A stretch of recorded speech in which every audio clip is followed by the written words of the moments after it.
wrapping sinister aesthetics around a customized cockpit, a massaged drivetrain, and 350 cubic inches of rowdy small block power. This 1971 Corvette is all about the phrase quintessential American classic.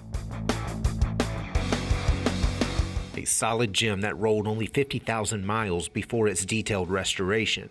This impressive Vette reflects rich black two-stage under a tailored cloth top. That rebuild was an 8-year affair that stripped the car's no-hit body absolutely bare and fostered a complete refurbishing of its convertible top frame. And today this Chevy rolls as a fresh land rocket that's been carefully massaged all the way down to its nuts and bolts. Between the doors, you'll find a tasteful leather interior that weaves subtle upgrades into timeless style.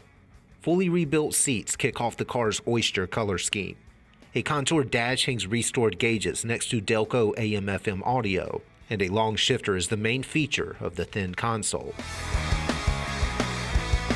Rolling out with a fuel-injected 350 that's fed by a Paxton supercharger, this roadster sounds like it's ready for liftoff. Putting that force-fed power to the ground is a Richmond 5-speed and posi-traction with 336 gears.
With supercharged power, an athletic demeanor, and unique furnishings, this awesome Corvette features an excellent combination of exhilarating performance and classic appeal. For more information, call, click, or visit rkmotors.com.